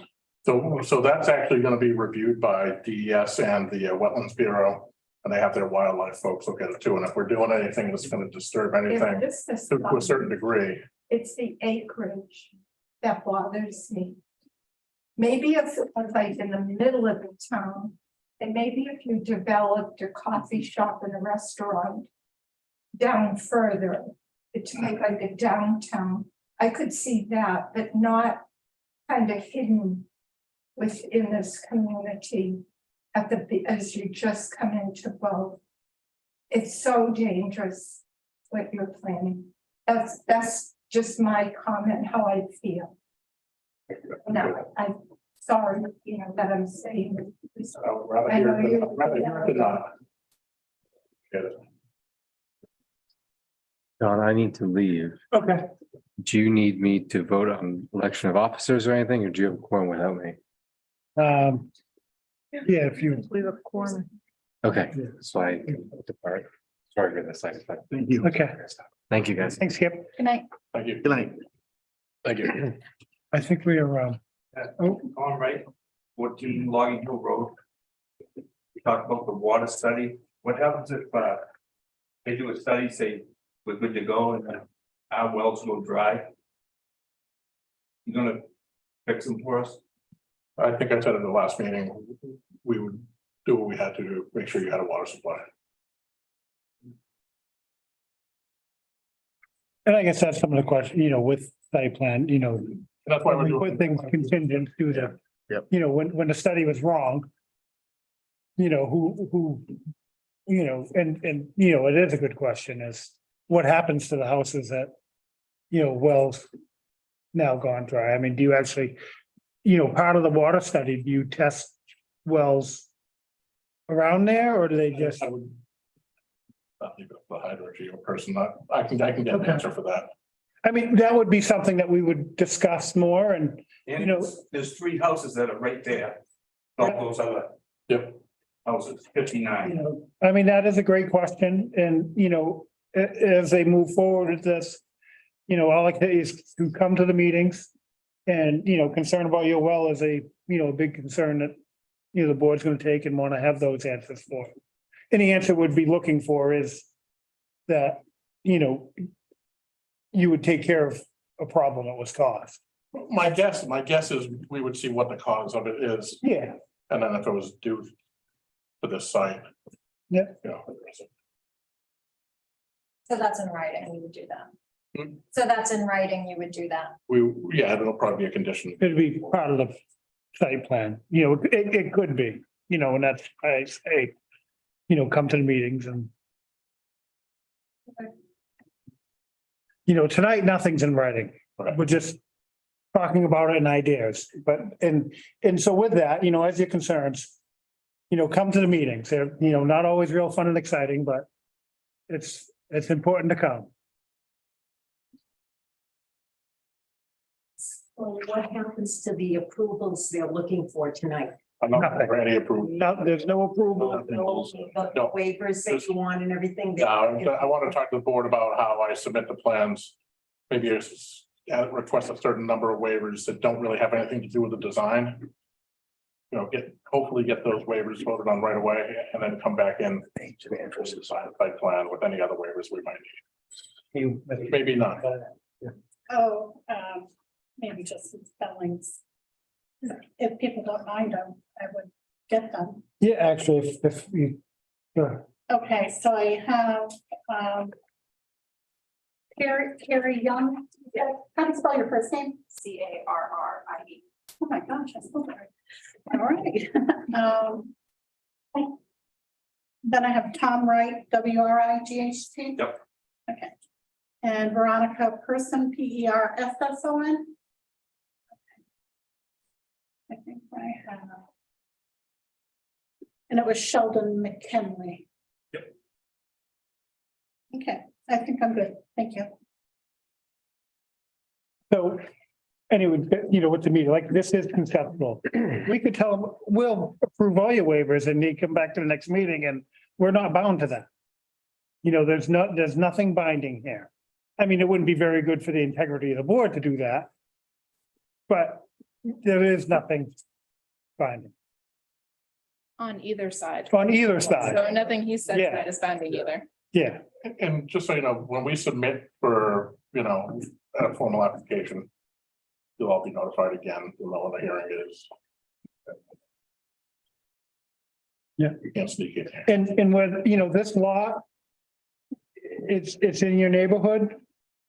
You know, and it's pretty easy to get on the website, see where our meeting, you know, we meet, you know, the first and third Thursday of the month.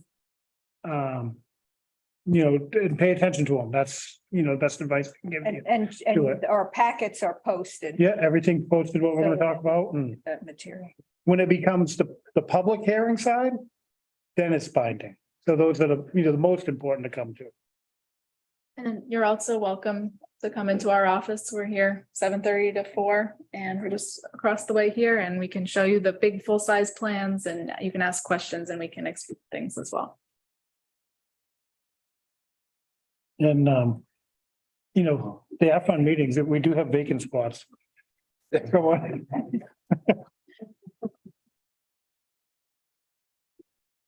Does anybody else have anything? Thank you. We appreciate it. Thank you. Thank you. Really appreciate it. Thank you, Thank you, Kevin. everybody, for coming. Kevin. Thank you. Really talk dark. Yeah. Thank you very much. Yeah, this is outside.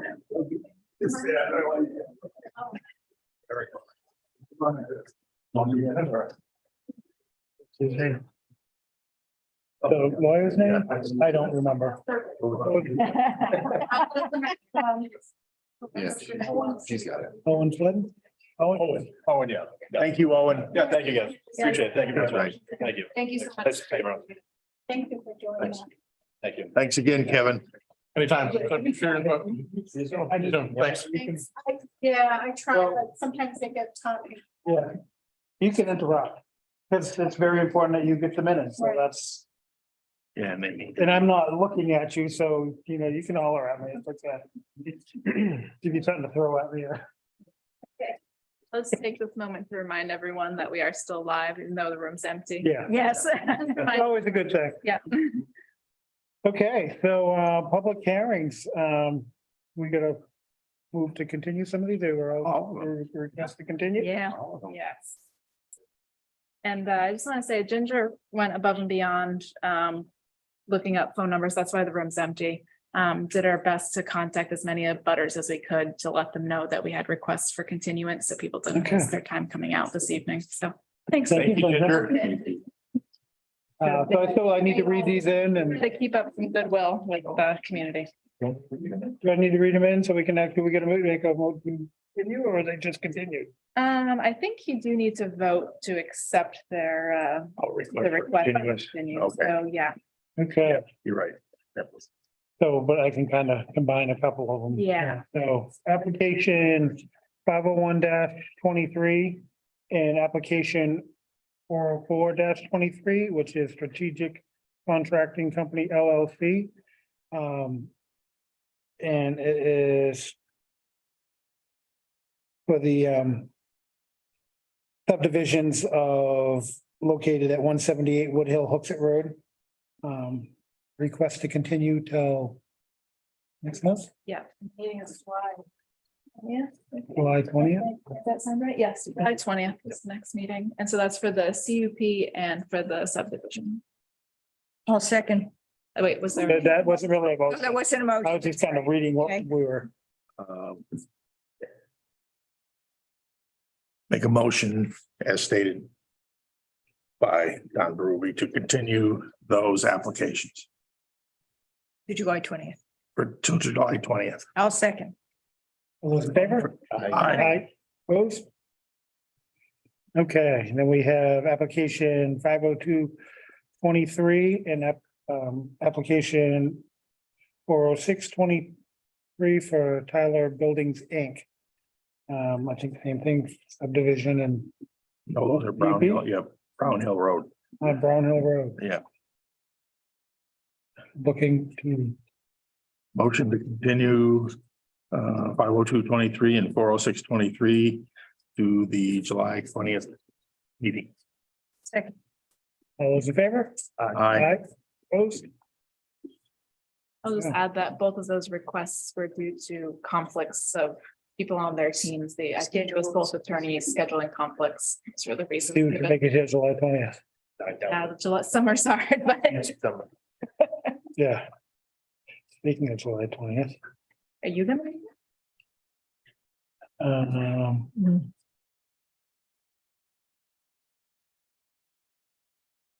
Yeah, sometime. Yeah. Damn. All right, we don't have any old business. We get some new business of election of officers. Three current officers are here. I don't know if we want to. I'm fine with playing this part, if Yeah. you could, You know, 1 year. yeah, we do this every year, right? Yeah. I'm fine with this. Everybody else is. You have to, yeah. Somebody needs to make a motion. Make a motion. That we approve Keep this. the same officers for chair, vice chair, and secretary. second. All those in favor? Aye. Opposed? There you go.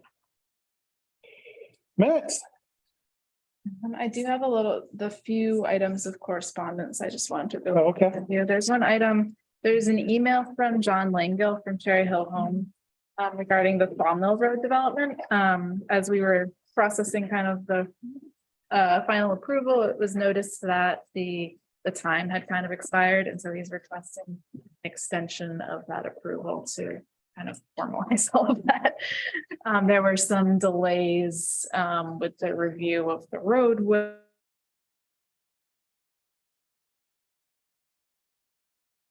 He's just requesting that the board approves that extension to make sure everything is as it should be. I mean, and if we didn't, we'd have to stop development. It'd be kind of outrageous, I think. Yeah. How long is the extension?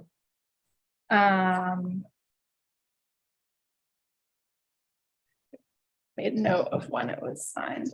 Would have been good. can run back to my office and get exact dates if you want to review the minutes in the meantime. Okay. So what is it? Why is? They've already started doing stuff out there. Yeah, Is it? that's a It's the formality. the building permit for the road, right? That's what they need to get to. Well, there's no. The building permits for the buildings. We're not there yet. They're just working on being ready for the road right now. Why do they need, what's the, why do they need an extension? Why? There's a period, it's supposed to be 90 days, I believe, from when you give your conditional approval until when the final plans get signed and recorded. Oh, And so gotcha. that when we were going and having them record this, it's been recorded, they're moving on. It's kind of an after the fact thing saying now, okay, look, that was actually longer than 90 days. If we go back to the planning board and just get them to clarify. So it's an after the fact Okay. approval. It So it's is. already, so the plans are signed and recorded, but Absolutely, it was just after the 90. exactly. Oh. So the. Okay, so we can. So that's why you're- Today. You- And it covers Exactly, it. exactly. Yeah. And I think going forward, I wasn't sure exactly like, I think perhaps the previous planner kept track of those timelines. I think, to be honest, I think it was already expired when I got here. And so now going forward, I've found that spreadsheet that they were using and I'm putting in the deadlines so that I can remind people of when those are going to come up. And we can try to stay on those. I could see how that could have happened. But yeah, I look back at it and I think it was already expired when I started here, so And how long you been with us now? since November. Since November, so you're, what, 6 months now, right?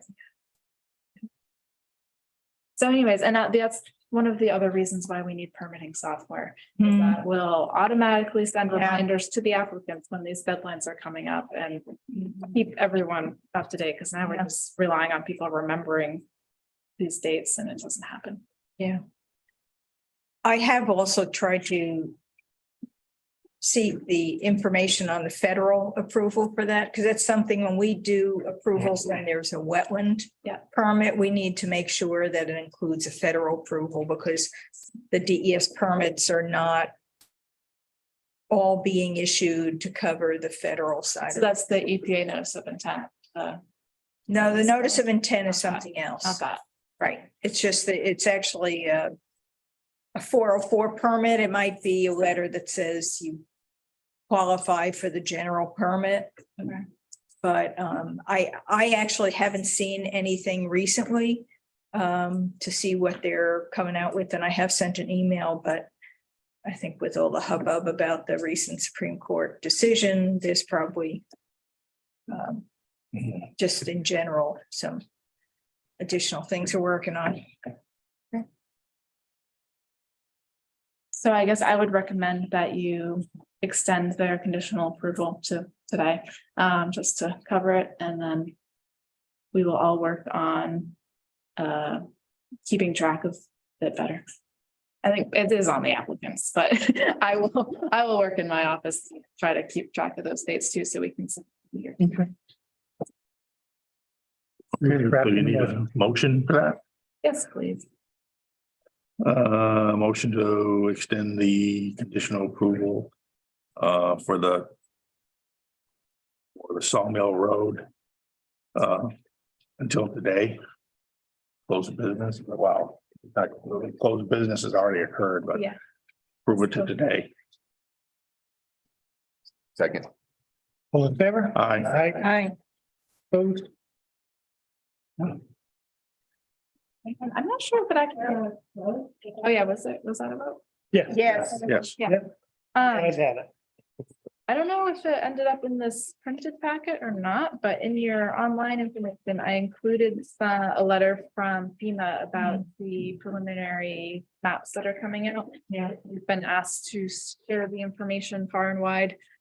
So I wanted to make sure that you all saw that. So if you want to make sure you take a look. in the Yeah, there are quite a few increases in flood hazard areas. Yeah. The maps don't show that. I couldn't, that's what I wanted to know. Well, they do, there is a FEMA comparison tool. So you can look to see what the map is now and what the draft maps show. So there is something around there. In the grant application that I prepared, I kind of accessed that for one of because the Bobog Road culvert, it only shows the downstream, which is the north end on the old maps, but on the proposed maps, it's actually upstream as well. We show flooding. And there's some streams across White Rock Hill Road that are not in flood hazard areas now and will be. So I would encourage you all to spend some time looking at those. You have the local knowledge of the area. And that's why they send out the preliminary maps. And if you have any concerns or comments, you can let me know and I can pass them along, or you can send them in directly. And then also on that note, I've looked at the floodplain ordinance, and I think it might be one of the many things it's time to update. I know the state office has a new model floodplain ordinance, and I think we'd probably want to align ours more closely with that. I don't know if anyone has any thoughts, or if any of you were involved in crafting the last floodplain ordinance. Yes. I figured that The would be last okay. update. Has it been done in the last 20 plus years? Yeah. So I don't know if it's something you're willing to take a look at with me, Sandy, and Sure. take a look at the state's model ordinance and see if maybe we want to propose either adopting that or adopting that with some bow modifications. Right. Do you want me to send you a link to that comparison? Yeah, and we can send it out to everyone to look at. If Yeah, that's- could you send to everybody to me? Because when I got it, it was log into the site, this is the password, blah, blah, blah. Oh, no, you, To pull all the information down. So, no, yeah. but if you got it I did, yeah. and you put the package together, could you send that to me? Yeah, are you able, when Ginger sends out the link to the planning board packet electronically, there? are you able to access? Yes. that? Oh, it's there. Okay. It's in there under correspondence. Okay. Right, I sent you the link to I found the Okay. comparison. Okay, so I'll have Ginger send that out to everyone tomorrow. Thank you. Flood map changes viewer. That'll be helpful because it's hard to process all the files and information that. Yes, yeah, using the viewer is much better. Okay, great. How often do they update those? Not very often. And it takes Years. Most of probably what's been in town, except for maybe the Merrimack River, was not a restudy. It was not a detailed flood insurance study. I think they applied new information, maybe on watershed size and runoff and a whole lot of things that resulted in them identifying additional areas of flood hazard areas. And then there's some areas that shrank because they were able to use the better LiDAR information. And so the landscape information is better. So in some areas, it actually does shrink. So any properties that those now affect will have to react by getting flood insurance. If they affect them now and if it will affect them, once the maps are adopted, people They will will have to. require flood insurance. Or at least if you Your have a mortgage. Good mortgage, yeah. Thanks. I apologize for not reviewing that. I'm inundated with information lately. I can't imagine. That's why I wanted to bring it to everyone's attention Yeah. at the meeting. Yeah. So Yeah, encourage you all. I did not get to review much of it. yeah, I didn't. It's been a little. I recently had reviewed a lot of that stuff because of the grant application. So Sandy, how did the change? How did the Supreme Court ruling change? Well, it only changes things for the federal government and they're still figuring out how it changes because it's called the Sackett decision. And it came out of Idaho and it involved a ditch. Or what someone called a ditch. And a lot of it has to do with a lot of definitions, which they sort of use their own. There are a couple of ways you could say what adjacent is, and they chose the more restrictive one. And so if there's not continuous connection between wetland and surface water. If the wetland may not be regulated federally. So there are a whole lot of, the devil's in the details type of thing. But it doesn't affect us because New Hampshire has its own wetlands law. That was my question. Okay, yes, New Hampshire, the biggest issue is that where sometimes DES kind of gets the support of the Corps on some things, the Corps won't have the jurisdiction to provide that kind of support for the protection. But, here it's a little bit less of an issue. I think they talk about in like New Mexico, like 100% of the wetlands aren't contiguous with surface water, in the arid West. So, and then, a lot of states don't have their own programs. For New Hampshire, it shouldn't be too much of an issue. It could affect things when it gets to mitigation because the way the Corps counts impacts may be less, may result in a lower impact number than the way New Hampshire counts, but they've already lowered their impact, their mitigation threshold anyway. So there's still a lot up in the air. Thank you. All right, anything else? We've got minutes.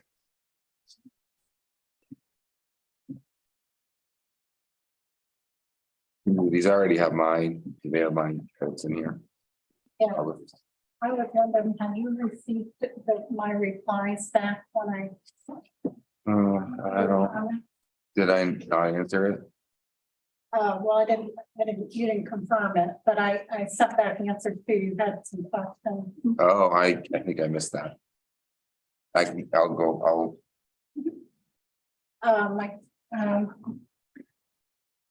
I'm trying to remember, what was the, Acronyms, right? yeah, an acronym for the non-transit, non-commuting. Oh, yeah. System and NTNC. NC.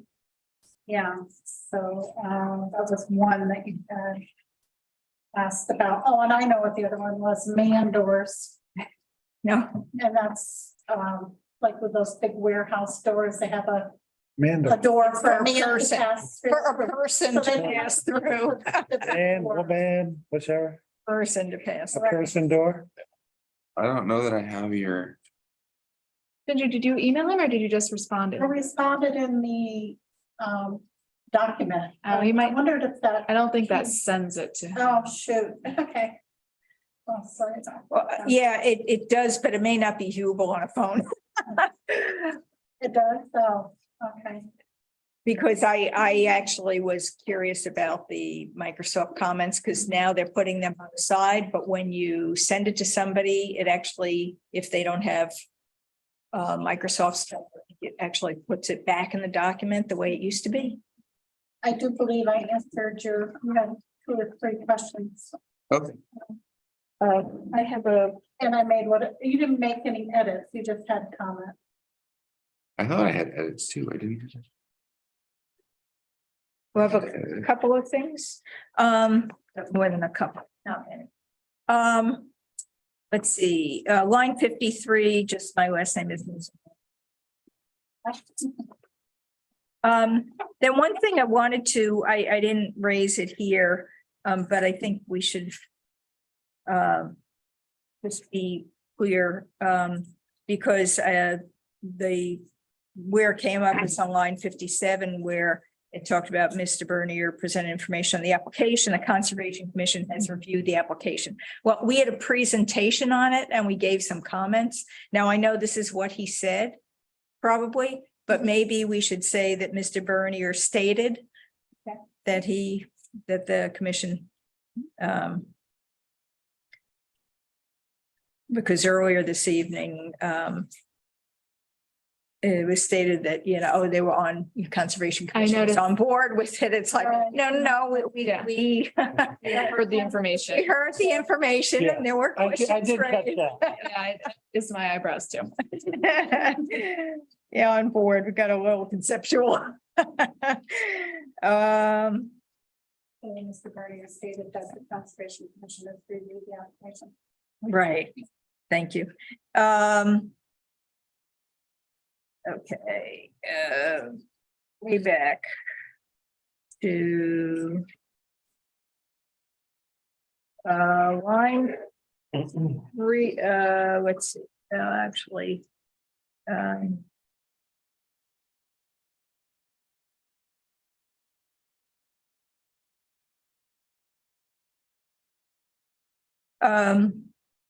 all right, actually, I think it's okay.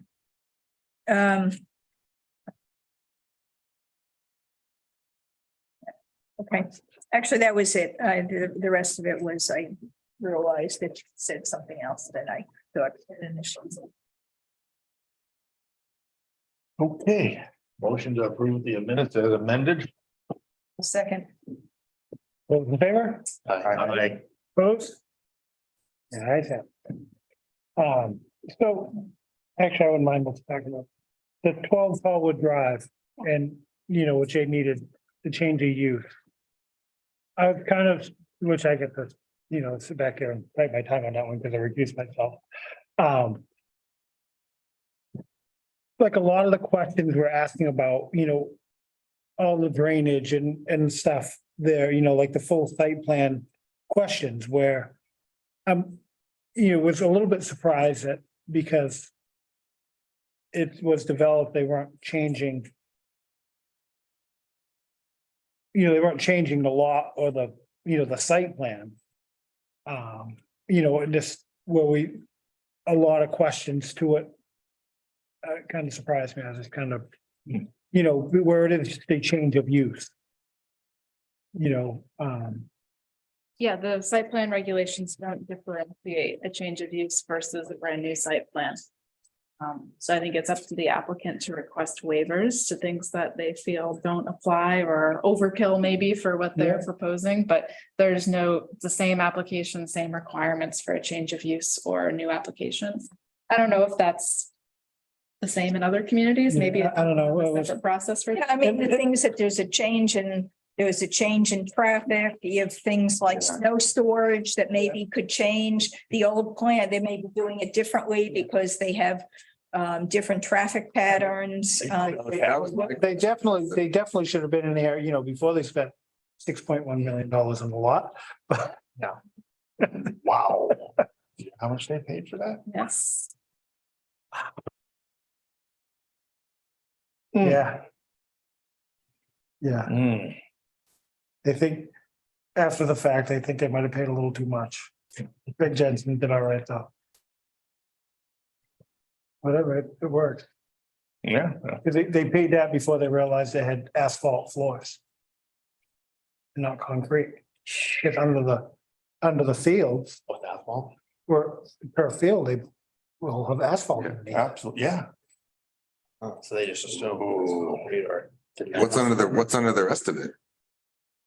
Is it asphalt even not under the field, the whole thing? No, like in the, around the fields it was concrete, but the center Field was, itself was asphalt. Yeah. So there's no slab under that, or, I don't get it. and no, you'd have concrete and then, And then it just goes to asphalt under where Yeah. the field is? yeah, which is still on, I'm sure, good solid base. But, Flat probably though. But that's, so the first thing they had to do was, cut doors in, big enough doors to get the grinding equipment to take out the asphalt. that's what they put under turf fields, is asphalt. Yeah. It's softer. Is that usual? Yeah. Yeah. Yeah, that's normal, yeah. Yeah. Yeah, I think even like your outdoor Mm. turf fields are, they pave them. Asphalt, yeah. But anyway, I just wanted to bring that up, something, but Yeah, I anyway, mean, yeah, because a lot of the things are, there were some waivers, they talk about, a lot of the safety things in the building and the ventilation. There's a lot of stuff that wasn't really a concern before, but is definitely a concern here. Was the building actually on the market or was it kind of a off market deal, I'm not sure. I don't know. I mean, there's probably a different market for. Yes. That's There's advertised. definitely good money in making metal studs. So I have something to throw out to the group. Flatley coming in with his presentations. Do we want to move the start time of the meeting from 7 to 6:30? Because I think there's gonna be a lot of discussion. Public comment on the Flatley project. I think it would depend upon what else is that evening. Yeah. I think if it's only really Flatley, I think 7 is okay. If we have multiple Yeah, things, I yeah. get, one of the other things that becomes an issue with. Earlier is if we have a development, we want to do some site walk. Yeah, I just wanted to throw it out for conversation, because. About larger And- things that ever come up. And really, if we start earlier, it's still gonna go to 11 o'clock. Right. We can cut it off. We can definitely cut it off. Well, Yeah. it's. We can Yeah, cut we it off cut at it- 9:45. Yes. That never happens. Well, the No. 9:45, isn't that And the if we did start of the start, hearing? yeah. That's the start of Yeah. the public hearing. But it's a thought. Yeah, I mean, we can, anytime after that, we can cut them off, but Yeah. if you start earlier. Which I've kind of been thinking of this since you mentioned at the beginning is, it's just gonna be a longer meeting. Okay, just a thought. And then the All right. other thing to consider, depending on what else is on the docket, starting in, I think, is it October, you start doing 2 meetings a month instead of just 1. Maybe there's a dedicated Flatley meeting a few times, who knows? Yeah. Hmm. Something to consider. Yeah. Okay. So is that what we have on the, seems like we I think it's October to February. we used to do more. It's For- usually for zoning. I mean, Yeah. it's really zoning. Which we probably. Which we need to be do doing some too. this year. Yeah, what was it? The crap meeting. Oh, yeah, well, no, that was different, but that was, the creative.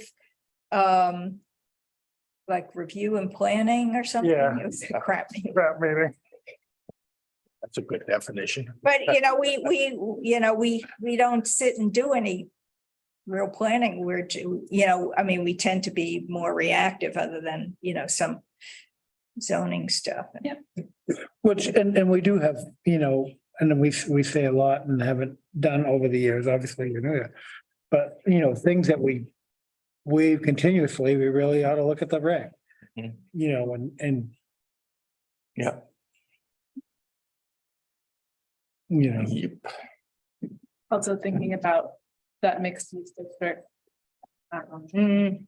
And is it constraining? Is it pointing developments to the shape of what you actually want to see there? Does it allow? What's going to come? I mean, because it might have been nice to have.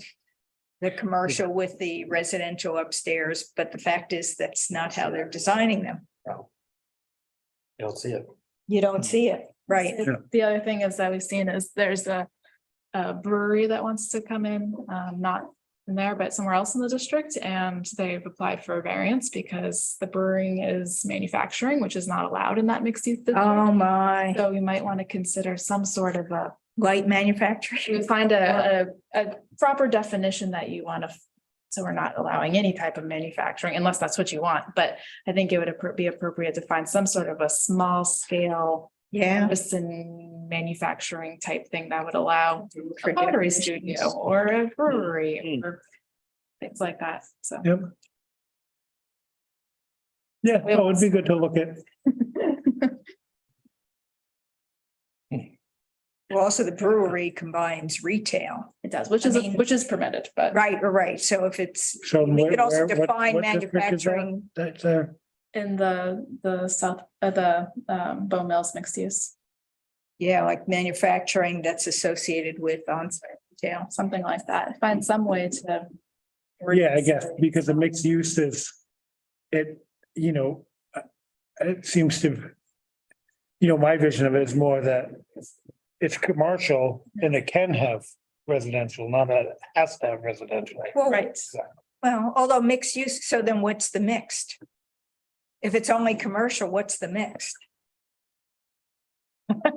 The mixed is really, Well, the mixed part is that you can have some. The option for residential. Yeah, it What's gives you that? some, It gives you the option for residential. Right, but I think the idea is to encourage that mixed use and. I mean, one of the things that I had brought up during the Conservation Commission meeting. Was, do they have a connection with other land in town so people don't have to get into the car? And drive somewhere? what do you mean? Well, just, for the people that live there to have them integrated with the community by trails or something versus okay, I need to go use the trails, I need to drive. So now you're creating more traffic by not having this, kind of connection. I know they're talking about, Like- they have a clubhouse on site. Like the golf cart communities in Florida and down south. Right, or actually, well, Stone Sled has an easement, but they also have some, trails there. Yeah. But even, connecting to existing stuff, I know that there are some other, private lands in the way possibly, but it's probably something that we want to look at as well. I know, that our mixed use district that, covers the whole, through the Concord line, everything on the other side is, what is already existing there is, the bank. There's the hotel, the mobile restaurant, station. none of them, they're all commercial uses. I think there might be a couple residences mixed in over there, but not on the same property. Well, for The existing stuff that was in. the existing stuff, the- well, the we'll be able to. Existing in the, Yeah, and to mixed use Concord, though, you get, other than. Well, Concord Group, are they in Bow? yeah. Right, they're in Bow, right, And they still have and they have, 10 acres or so that Yeah. they've looked at.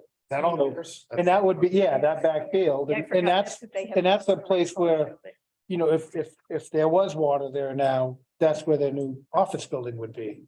That wouldn't have residential in it. Right, but the adjacent actually in Concord, you hit the line and it's. Yeah, then it's all houses. All residential.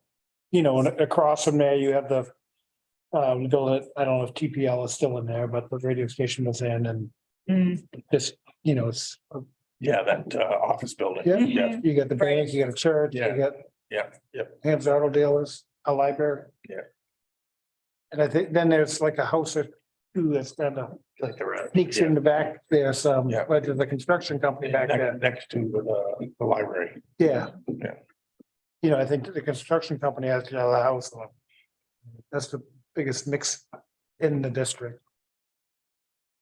So, yes, we should look at that. mhm. Use a little bit more. Do we adjourn? Good to me. Adjourn? Do we have a non-public? No, No. just kind of on. Okay, a placeholder? Yeah. In Okay, case you need one. I think Sandy made a I made. adjourn. Second, All those in favor? aye. Aye.